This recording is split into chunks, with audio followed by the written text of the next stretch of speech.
Good morning all of you.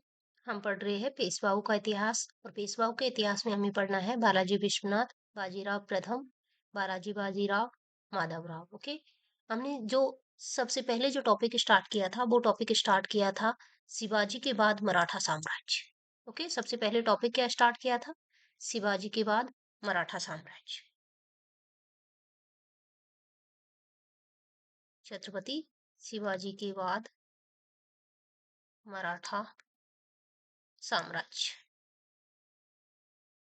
Shivaji का जो देहांत हुआ है वो हुआ है 1680 ईस्वी में।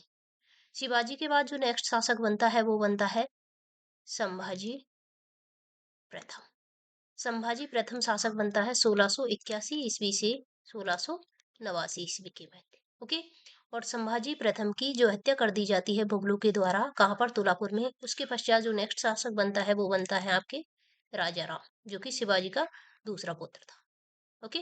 राजा राम शासक बनता है आपके 1689 ईस्वी से लेकर 1700 ईस्वी तक। और राजाराम की जो मृत्यु हो जाती है कहाँ पर? सिंहगढ़ में। राजाराम के पश्चात जो नेक्स्ट शासक बनता है वो बनता है आपके शिवाजी सेकंड,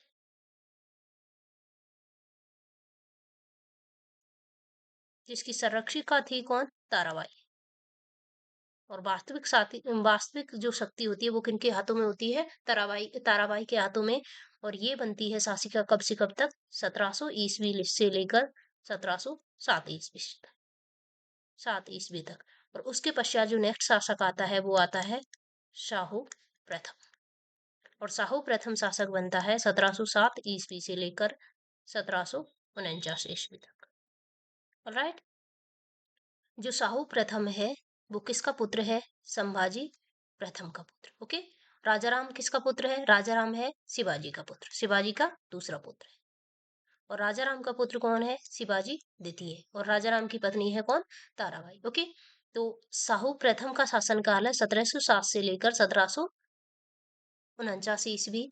और शाहू प्रथम के शासनकाल में ही पेशवाओं का इतिहास प्रारंभ होता है। ओके। शाहू प्रथम के द्वारा वर्ष 1713 ईस्वी में जो अपना पेशवा नियुक्त किया जाता है, किसे? बालाजी विश्वनाथ। किसे नियुक्त किया जाता है? बालाजी विश्वनाथ। लास्ट क्लास में हमने पढ़ा था बालाजी विश्वनाथ। ओके। और बालाजी विश्वनाथ हम पढ़ चुके हैं। बालाजी विश्वनाथ कब से कब तक पेशवा रहता है? वर्ष 1713 ईस्वी से 1720 ईस्वी तक। ऑलराइट। इनके द्वारा कुछ कार्य किए गए हैं, जिनमें कुछ आंतरिक कार्य है, कुछ बाह्य कार्य है। इसके अलावा इन्होंने कुछ प्रशासनिक कार्य किए थे, वो हमने पढ़े थे। तो सबसे पहले इन्होंने जो आंतरिक कार्य किए थे, उनमें आंतरिक कार्य में एक तो था जो कान्होजी आंग्रे था। मराठा सरदार था एक कान्होजी आंग्रे। इसे साहू के पक्ष में ले आया, साहू के पक्ष में ले आया। ओके। इसके अलावा जो दूसरा आंतरिक कार्य था वो ये था कि इन्होंने जो सेनापति था रामचंद्र पंत, उसे भेजा है कहाँ पर? कोल्हापुर। कोल्हापुर में शासन कौन कर रहा था? कोल्हापुर में शासन कर रही थी ताराबाई। और ताराबाई का पुत्र कौन था? शिवाजी द्वितीय। इन दोनों को कैद कर लिया है, यानी कि कोल्हापुर की जो शक्ति थी उन्हें कमजोर कर दिया है। ये थे बालाजी विश्वनाथ के आंतरिक कार्य। अब हम देखते हैं इनके बाह्य कार्य। बाह्य कार्यों में इनका जो सबसे महत्वपूर्ण जो काम था वो था 1719 ईस्वी में हुआ है क्या? दिल्ली समझौता, जिसे हम कहते हैं मुगल मराठा समझौता। मुगल मराठा समझौता। और इसी इसी को कहते हैं मराठा साम्राज्य का मैग्ना कार्टा।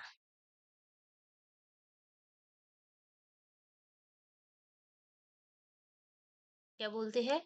मराठा साम्राज्य का मैग्ना कार्टा। किस किस के में हुआ है? ये हुआ है बालाजी विश्वनाथ और सैयद हुसैन अली।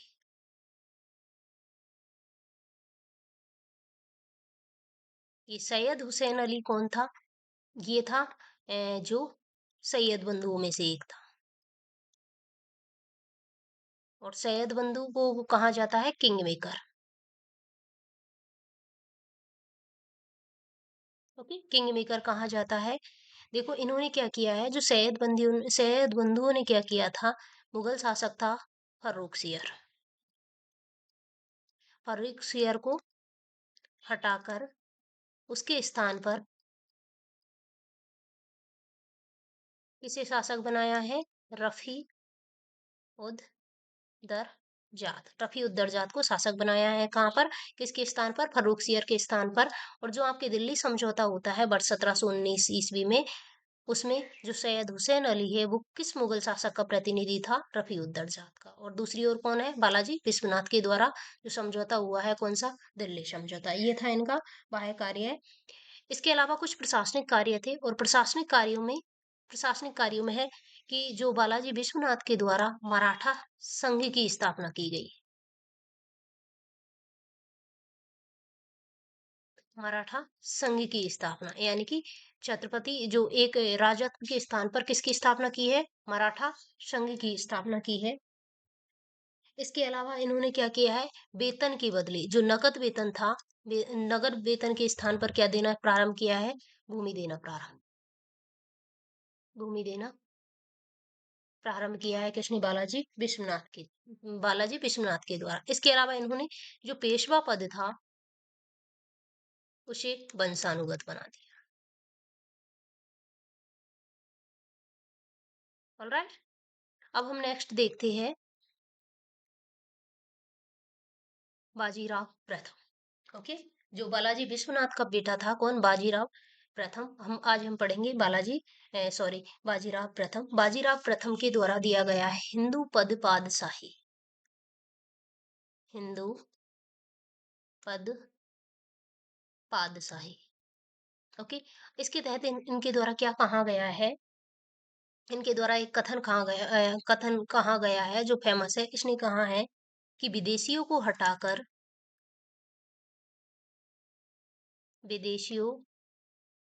हटाकर हिंदू राष्ट्र का हिंदू राष्ट्र का गौरव हासिल करने का हिंदू राष्ट्र का गौरव हासिल करने का अवसर है। हमें इनकी जड़ों पर प्रहार करना चाहिए। हमें इनकी जड़ों पर प्रहार करना चाहिए।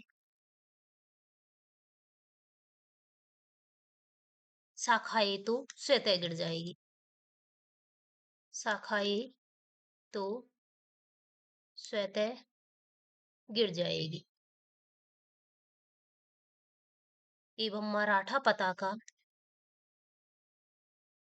एवं मराठा पताका अटक से अटक से कृष्णा नदी तक लहराएगी। ओके, ये किसका कथन है? बाजीराव प्रथम का। ओके, बालाजी जो बाजीराव प्रथम है, ये दर्शन दिया है। कौन सा? हिंदू पद पातशाही का जो दर्शन दिया है, उसके तहत इन्होंने क्या कहा है? विदेशियों को हटाकर हिंदू राष्ट्र का गौरव हासिल करने का अवसर है। हमें इनकी जड़ों पर प्रहार करना चाहिए। शाखाएं तो स्वतः गिर जाएगी। एवं जो मराठा पताका है अटक से कृष्णा नदी तक लहराएगी। ओके, ये जड़ों पर प्रहार करने के लिए किसकी बात कर रहा है? ये कर रहा है मुगल साम्राज्य की। देखो, अब जो बाजीराव प्रथम के द्वारा कई अभियान किए गए हैं, इनमें इनके जो अभियान कौन कौन से हैं वो देखेंगे। इसमें देखो, एक तो होगा इनका दिल्ली पर अभियान। दिल्ली पर अभियान। दिल्ली पर अभियान के अलावा निजाम के विरुद्ध इनका संघर्ष होगा। इसके अलावा ये मालवा पर अभियान करेगा। मालवा के अलावा गुजरात पर अभियान होगा। गुजरात के अलावा पुर्तगालियों पर अभियान होगा। और एक होगा जंजीरा के सिद्दियों पर। ये अभियान पढ़ने हैं हमें किसमें? बाजीराव प्रथम। ओके, मालवा अभियान। सबसे पहले हम देखते हैं मालवा अभियान। राइट। मालवा अभियान में क्या हुआ है, जो 1719 में जो संधि हुई थी बालाजी विश्वनाथ के समय, उसके तहत जो मालवा की चौथ वसूली का अधिकार दिया गया था। ओके। तो वर्ष 1724 ईस्वी में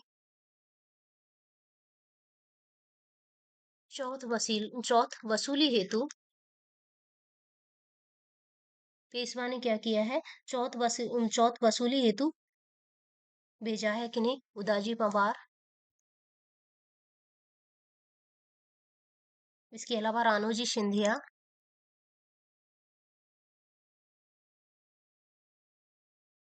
उदाजी पवार, रानोजी सिंधिया और मल्हार राव होलकर।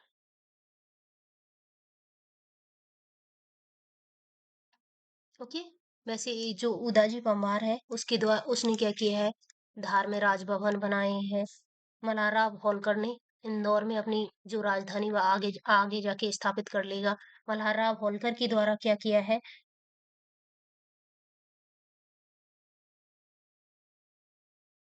इसने ग्वालियर में अपने राजभवन स्थापित किए।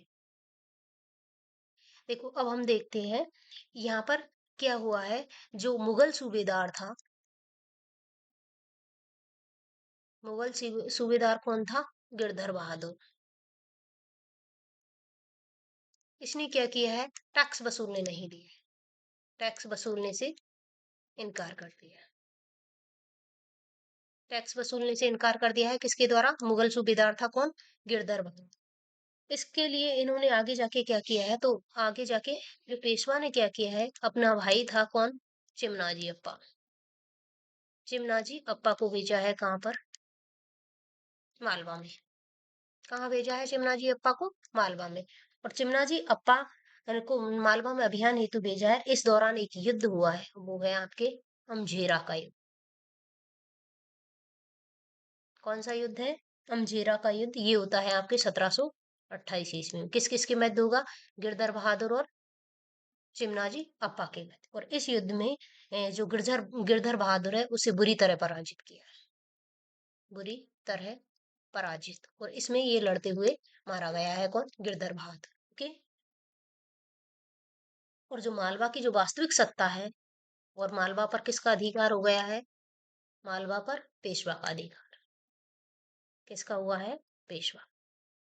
तो इसमें आपको जो चीज याद रखनी है वो ये है, कौन सा युद्ध है आपके, अमझेरा का। कब हुआ है, वर्ष 1728 ईस्वी में। किस किस के मध्य हुआ है, गिरधर बहादुर और जो पेशवा का छोटा भाई है, उसका नाम क्या है, उनका नाम क्या है, चिमनाजी। ओके। और इस युद्ध के साथ ही जो मालवा पर किसका अधिकार हो गया है, पेशवा का। आगे जाके एक संधि होगी, वो है आपकी दोराहा सराय की संधि। किस किस के मध्य होगी, ये संधि होती है निजाम और पेशवा के मध्य। इस संधि के तहत निजाम ने यह स्वीकार कर लिया कि मालवा पर किसका अधिकार होगा, पेशवा का। ऑलराइट। दूसरा अभियान है निजाम के विरुद्ध अभियान। अब हम देखेंगे क्या, निजाम के विरुद्ध अभियान। निजाम के विरुद्ध अभियान में क्या होता है, एक और घटना है इसमें बीच में, इसमें मालवा अभियान के दौरान एक और घटना घटती है। इसमें क्या होता है, जो बुंदेलखंड का शासक था, बुंदेलखंड का शासक है कौन, छत्रसाल। कौन है, छत्रसाल। बुंदेलखंड का शासक था कौन, छत्रसाल बुंदेला, जो कि मुगल सूबेदार मोहम्मद खां बंगस, मोहम्मद खां बंगस कौन है, जो कि मुगल सूबेदार मोहम्मद खां बंगस की कैद में था। और जो बुंदेलखंड का शासक है छत्रसाल, इसने सहायता मांगी है किससे, पेशवा से। किससे सहायता मांगी है, पेशवा से सहायता का आग्रह किया है। बाजीराव प्रथम ने क्या किया है, मोहम्मद खां को पराजित किया है। पराजित करने के बाद जो छत्रसाल है, छत्रसाल के द्वारा क्या किया गया है, अपने दो पुत्र थे, जगत राव और हृदय साहा, इन दोनों को पेशवा की सेवा में भेज दिया। पेशवा की सेवा में भेजा है। इसके अलावा एक मस्तानी नामक कन्या को उपहार में दिया। मस्तानी नामक कन्या को उपहार में दिया है। जगत राहु और हृदय शाह नामक दो पुत्रों को पेशवा की सेवा में भेजा है। इसके अलावा बुंदेलखंड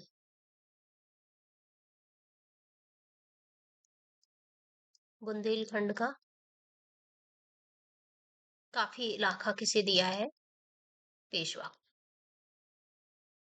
राइट, तो ये घटना आपकी मालवा अभियान के साथ ही जुड़ी। अब हम नेक्स्ट देखते हैं निजाम के विरुद्ध अभियान। निजाम के विरुद्ध, देखो निजाम जो अपनी सत्ता है उसके जो निजाम अपनी सत्ता का सबसे बड़ा विरोधी किसे मानता था? मराठा को। विरोधी किसे मानता था? मराठा। लेकिन निजाम ने यहाँ पर क्या किया है, जो 1719 में जो दिल्ली समझौता हुआ है उसके तहत ये था कि ये जो मराठी यहाँ से चौथ वसूलेंगे। कहाँ से?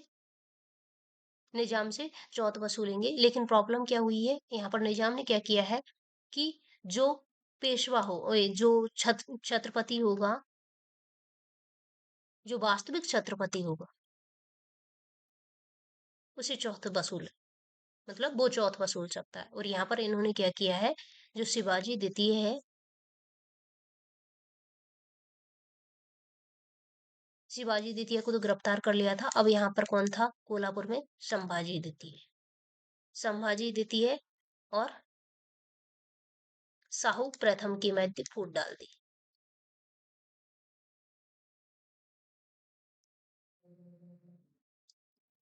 ओके, साहू प्रथम के मध्य फूट डाल दी है। और इसके पश्चात इन्होंने क्या किया है,